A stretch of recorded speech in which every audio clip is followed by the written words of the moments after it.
O plano, no entanto, começou a mostrar fragilidade depois de 3 meses, gerando uma séria crise de abastecimento. As lojas passaram a cobrar um ágio sobre o preço congelado e os clientes, para não ficar sem as mercadorias, começaram a pagar. A própria política econômica do Cruzado não foi suficientemente, vamos dizer assim, eficaz, né, para manter um mínimo de controle de preços. E aquele congelamento durou demais. Se tivesse durado menos, como um freio de arrumação na economia, e depois se voltasse ao pleno funcionamento do sistema de preços, talvez o resultado fosse outro. Para conter a demanda, o governo lançou uma correção do plano. Precisávamos, pelo menos, estabilizar uma economia. E esta é a função do ministro da Fazenda. É no momento que existe qualquer fuga, ter que imediatamente chegar e corrigir. Então, o Cruzado 2 pesou em cima de quem? Automóvel novamente, gasolina e álcool. Foram os 3 pontos principais do Cruzado 2. O tal Cruzado 2 acabou gerando muito protesto.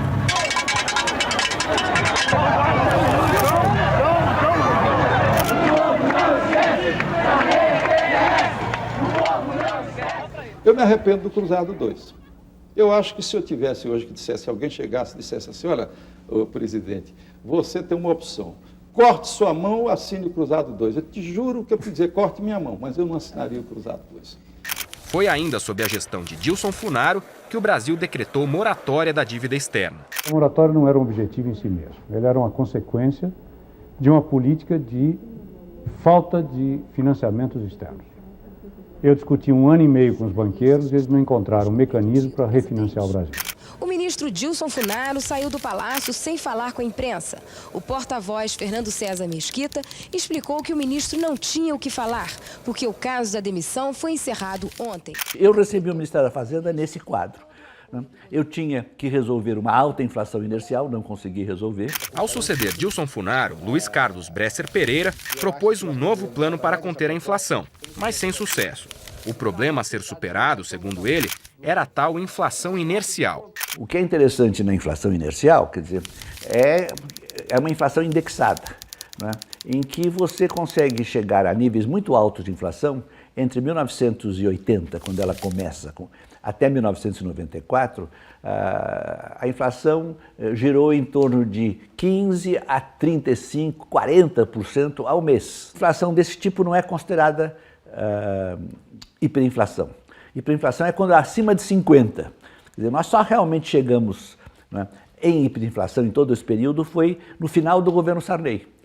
Porque eu saí do governo em 80 no final de 87, eu fiquei lá 7 meses e meio apenas. Eu vi que não havia condições, né, para controlar a inflação, que o governo estava muito comprometido com uma política muito populista. E o resultado foi que 2 anos depois, né, realmente o Brasil foi para a hiperinflação. Em sua breve passagem pelo Ministério da Fazenda, de abril a novembro de 1987, ele propôs uma solução para a dívida. E tinha que resolver a moratória da dívida externa. Isso eu consegui, né? Porque afinal o plano Brady que resolveu foi rigorosamente o plano que eu apresentei. Nicholas Brady, secretário do Tesouro americano durante os governos Reagan e Bush, deu nome ao plano que ajudou o Brasil a restabelecer a relação com os credores externos. Bresser, no entanto, saiu antes disso acontecer, dando lugar ao 4º ministro da Fazenda em pouco mais de 2 anos. Em janeiro de 1988, assumia Mailson da Nóbrega, que proporia o Plano Verão, mais um insucesso.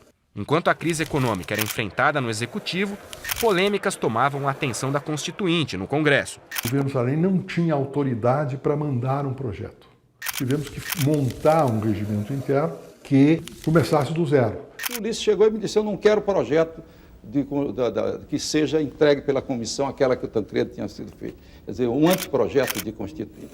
Eu quero que o Congresso vá e faça a Constituinte. A Constituinte redigiria a 7ª Constituição do Brasil e substituiria a que vigorava desde 1967, editada pelos militares. Aí cabe uma pergunta. Por que não simplesmente voltar para a Carta de 1946, que sobreviveu por 18 anos em democracia? Porque vários atores fundamentais da democratização vieram do regime e da institucionalidade do regime. Aí o elemento de continuidade. Porque dentro das próprias forças oposicionistas democráticas, que emergiram dentro do regime por conta do PMDB e do MDB, até porque foram protagonistas e etc., não queriam abrir mão daquilo que gerou as suas próprias carreiras políticas, né? Para Cícero Araújo, houve uma apropriação do poder constituinte pelos militares, dando fim à Quarta República em 1964 e à Constituição de 1946. O poder constituinte, em princípio, ancorado na ideia de soberania popular, né? Ou seja, o poder constituinte do povo, né? Só que ele foi apropriado autoritariamente porque o povo precisa ser encarnado em alguma instituição que tenha plenos poderes para mudar o regime, instaurar outro regime, né? Na análise de Cícero, a vigência da Constituição de 1967, promulgada sob o governo Castelo Branco, revela a ambiguidade do regime militar.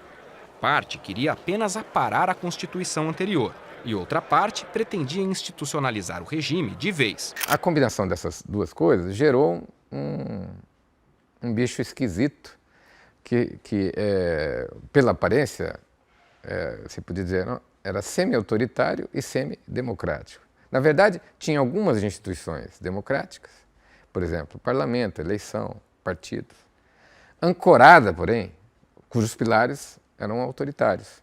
A transição para a democracia, então, precisaria de um elemento de continuidade. E esse elemento de continuidade vai estar presente no processo constituinte, assim como um elemento de não continuidade.